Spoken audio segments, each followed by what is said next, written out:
Hello students, hope you all are doing well.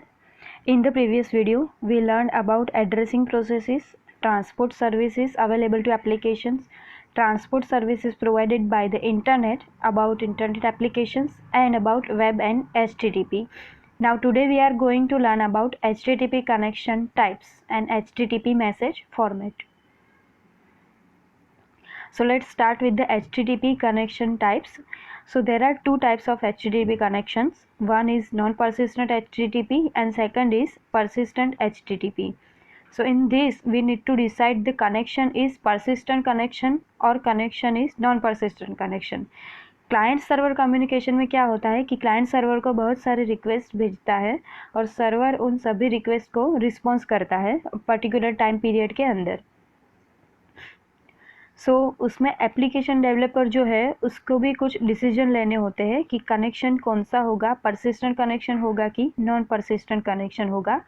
So now this is differentiate by each request और response page be sent over the separate TCP connection. Means जब client जो client है वो server को एक particular object की request send करता है, क्लाइंट बहुत सारे ऑब्जेक्ट की रिक्वेस्ट सर्वर को सेंड करता है. सो उस हिसाब से क्लाइंट को अलग अलग टीसीपी कनेक्शन चाहिए होते हैं. और weather should all of the request and corresponding responses be send over same TCP connection. Means client server को सारे ऑब्जेक्ट की रिक्वेस्ट सेंड करे एक सेम टीसीपी कनेक्शन पे. बहुत सारे या सेपरेट टीसीपी की ज़रूरत नहीं है. सो हमें यानी कि एप्लीकेशन डेवलपर को डिसाइड करना है कि सेपरेट टीसीपी कनेक्शन रखना है कि सेम टीसीपी कनेक्शन रखना है. सो ये जो सेपरेट टीसीपी कनेक्शन है वो नॉन परसिस्टेंट कनेक्शन है और ये जो सेम टीसीपी कनेक्शन है वो परसिस्टेंट टीसीपी कनेक्शन है. Now let's see about non persistent HTTP. In non-persistent connection is closed after server send the whole object means requested object to the client. means client से request accept करने के बाद server reply करता है client को, उसके बाद ये non persistent connection है वो बंद हो जाता है.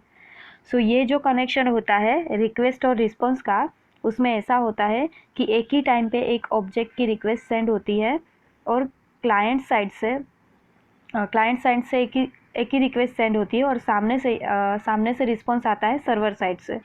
So client can request for multiple objects, so they have exactly multiple request and multiple response. For example हमें बहुत सारे ऑब्जेक्ट्स डाउनलोड करने हैं तो हमें उतने ही मल्टीपल कनेक्शन की ज़रूरत होगी. फॉर एग्जांपल अगर मैं एक पर्टिकुलर वेब पेज के लिए सर्वर से रिक्वेस्ट सेंड कर रही हूँ, वो वेब पेज एक HTML फाइल कंटेन करता है और उसमें 10 अलग अलग JPG इमेजेस है. टोटल 11 ऑब्जेक्ट्स हुए.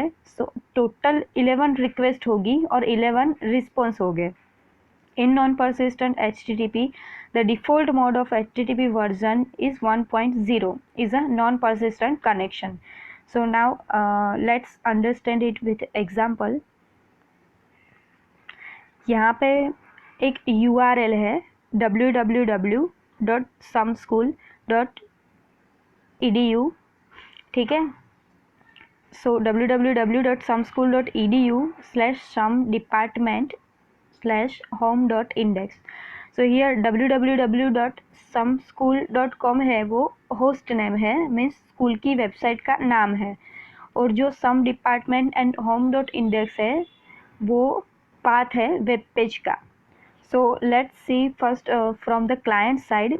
इन द लेफ्ट साइड, ये जो लेफ्ट साइड पे है ये सारे एक्शन है जो कनेक्शन साइड के हैं. these actions are taken by the client side and in the right side all the actions are taken by the server side. Left side में हम देख सकते हैं कि पहले HTTP क्लाइंट है वो जो HTTP क्लाइंट है वो क्या करता है, TCP कनेक्शन के थ्रू TCP कनेक्शन यूज़ करके HTTP सर्वर को रिक्वेस्ट भेजता है. www.sumschool.edu वो सर्च करता है कौन से पोर्ट नंबर 80 पे. ठीक है. HTTP सर्वर वेट करता है क्लाइंट रिक्वेस्ट के लिए जो है www.sumschool.edu. TCP connection port number पे ये जो 80 नंबर का होस्ट है उस पर ये रिक्वेस्ट एक्सेप्ट करता है और क्लाइंट को नोटिफाई करता है कि रिक्वेस्ट एक्सेप्ट हो गई है। Then from the client side client क्या करता है, HTTP रिक्वेस्ट मैसेज सेंड करता है सर्वर को यहाँ पे, ठीक है। तो वो रिक्वेस्ट मैसेज में एक URL होता है, उसमें वेब पेज होता है, वो वेब पेज है सम डिपार्टमेंट होम डॉट इंडेक्स। सो मैसेज में है वो इंडेक्स करता है, ठीक है, और ऑब्जेक्ट जो है वो some department home dot index है। So client send a request of a particular website और a particular objects to the server.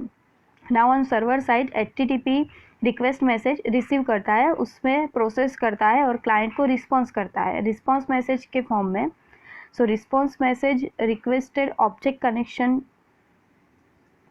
Response message है वो कौन सा है, जो ऑब्जेक्ट के थ्रू रिक्वेस्ट हुआ है, ठीक है। तो उसके अंदर क्या है, ऑब्जेक्ट्स है, वो ऑब्जेक्ट कंटेन करता है उसमें। सो रिक्वेस्टेड ऑब्जेक्ट होता है और वो मैसेज सॉकेट को सेंड करता है। नाउ जो रिस्पॉन्स है उस पर प्रोसेस होने के बाद, TCP कनेक्शन क्लोज कर देगा और क्लाइंट साइड होगा तो क्लाइंट को रिस्पॉन्स मैसेज जो सर्वर ने भेजा है वो मिलेगा। सो क्लाइंट को HTML फाइल मिलेगी जिसमें 10 JPEG इमेजेस मिलेगी। So this 5 steps continuously repeated for each of 10 JPEG objects. So this is only for the one object. Now let's see about response time.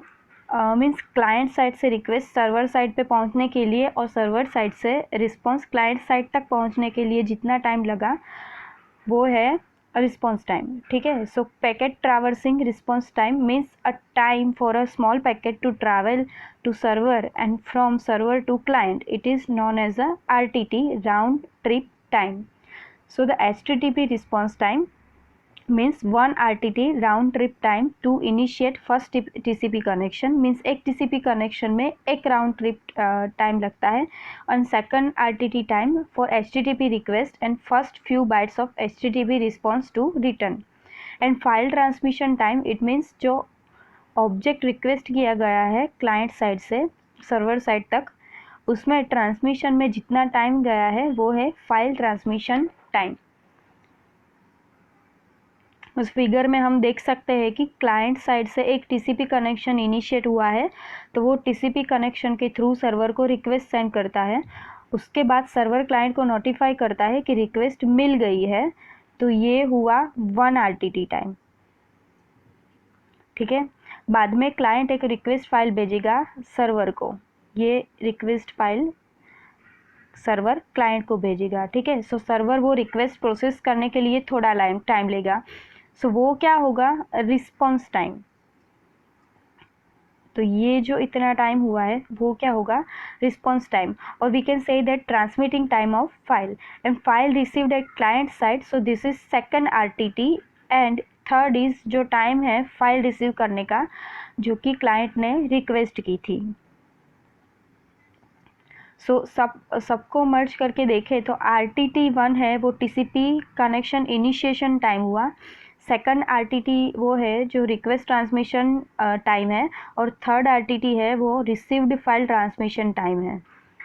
It is non as non persistent HTTP response time equals to 2 RTT plus file transmission time. So now let's discuss about persistent HTTP। persistent HTTP जानने से पहले हम non persistent connections के disadvantages जान लेते हैं। So first disadvantage is shortcomings. So इसमें क्या होता है कि जब भी कोई new connection client and server के बीच में एस्टेब्लिश होता है तब क्लाइंट एंड सर्वर दोनों side TCP buffer and TCP variables भी अलोकेट होते हैं।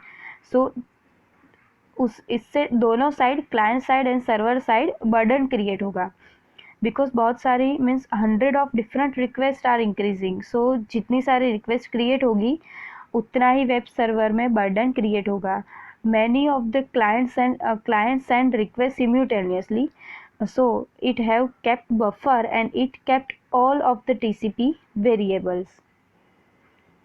So second disadvantage is each object means जितने भी ऑब्जेक्ट की रिक्वेस्ट आई है उन सब में डिले आएगा, means each object suffers a delivery delay of 2 RTTs, 1 RTT to establish TCP connection and second is for request और receive of an object. So हर कोई ऑब्जेक्ट है उसमें डिलीवरी में डिले होगा। So number in persistent HTTP, the server leaves the TCP connection open after sending responses. Non persistent में क्या, persistence में क्या होता था कि सर्वर क्लाइंट को रिस्पॉन्स करने के बाद TCP कनेक्शन क्लोज कर देता था, बट परसिस्टेंट में कनेक्शन क्लोज नहीं होते, सर्वर TCP कनेक्शन रिस्पॉन्स देने के बाद भी ओपन ही रखता है। So subsequent HTTP messages between same client and server send over open connection. For example 11 objects है, उसमें से एक HTML फाइल है और दूसरी 10 इमेजेस है, तो हर एक ऑब्जेक्ट अपना अलग से सेपरेट TCP कनेक्शन नहीं बनाएगा, वो एक सेमी TCP कनेक्शन में सभी ऑब्जेक्ट्स के लिए रिक्वेस्ट एंड रिस्पॉन्स जो प्रोसीजर होगी, जो भी प्रोसीजर है वो एक ही सेमी कनेक्शन में होगी, क्योंकि TCP connection is open. So connection तभी बंद होगा जब वो यूज़ नहीं होगा थोड़े टाइम के बाद, और जब वो कुछ कॉन्फ़िगर करने में टाइम लगा रहा होगा तब। So it requires as little as 1 round trip time for all referenced objects. So हम कह सकते हैं कि परसिस्टेंट कनेक्शन में परफॉर्मेंस 20% जितना इम्प्रूव होता है। सो persistent connections are default node for HTTP version 1.1. Now let's see about HTTP message format. So there are two types of HTTP messages. First type is request HTTP message and second is response HTTP message. So first one is HTTP request message. It is in human readable format. So it is in the ASCII format. So हर एक human है जो ये message read कर सकता है। HTTP request message के 3 part होते हैं। फर्स्ट पार्ट होता है request line, second is header line and third one is carriage return. See here this is a HTTP request message. In this जो पहली लाइन है वो है रिक्वेस्ट लाइन, ठीक है, और उसके अंदर गेट, पोस्ट और हेड कमांड्स मेथड होती है, गेट, पोस्ट और हेड कमांड मेथड्स। सेकंड जो पार्ट होता है वो है हेडर लाइंस। आप देख सकते हो यहाँ पे हेडर लाइंस पार्ट है। सो हर एक लाइन के पीछे आप देख सकते हो /r एंड /n है।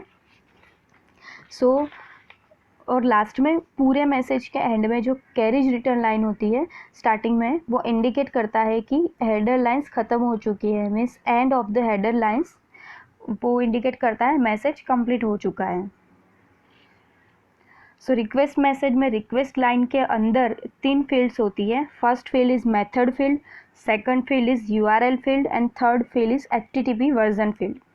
Let's see all in the details.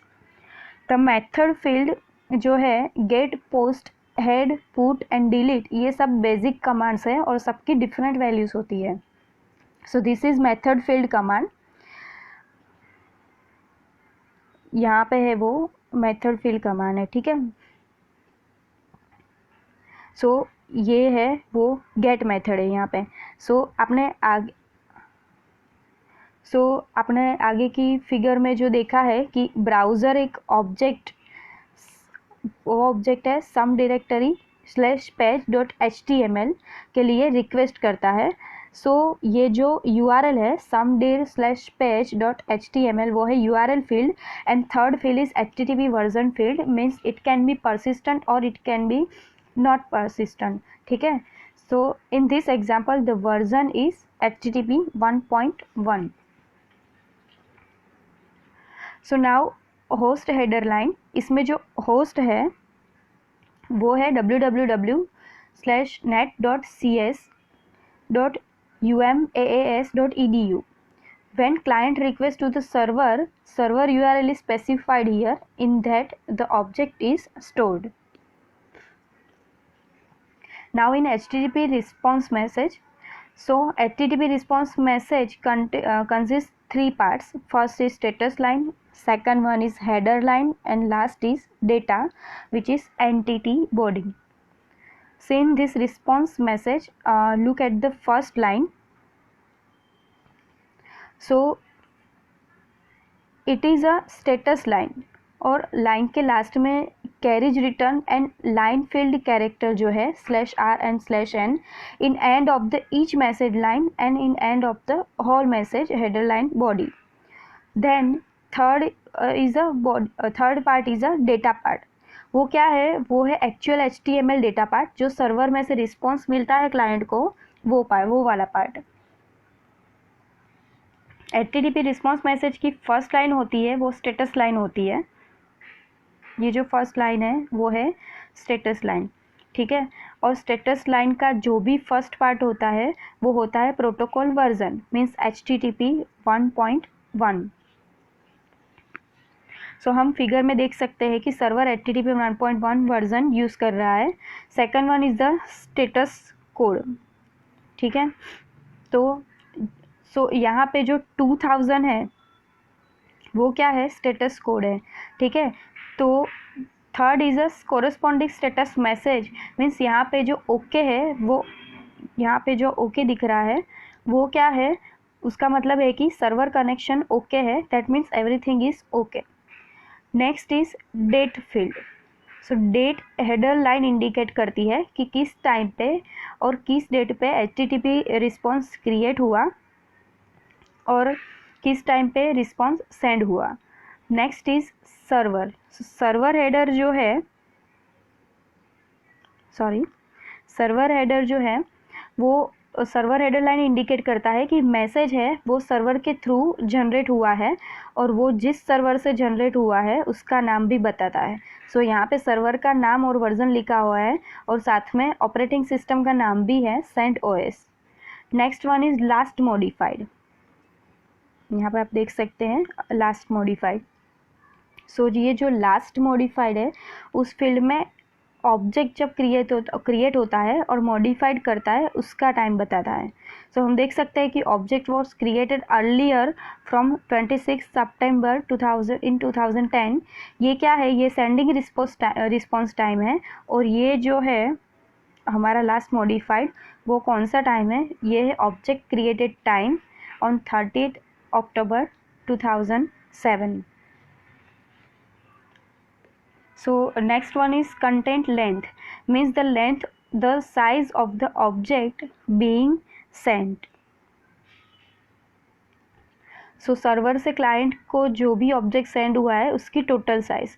So this is the required tag accept ranges of the byte keep alive, means server is alive and entire time out is 10 second and maximum is 100 second. Now next is the connection type. So connection type means the content header line indicates that the object is in the entity body in the HTML text. See here, content type is a text HTML and the character set is ISO standard. So after completion of this message, the carriage return and line field character /r and /n field with the end of the body message. Then after, the actual data message HTML file is here.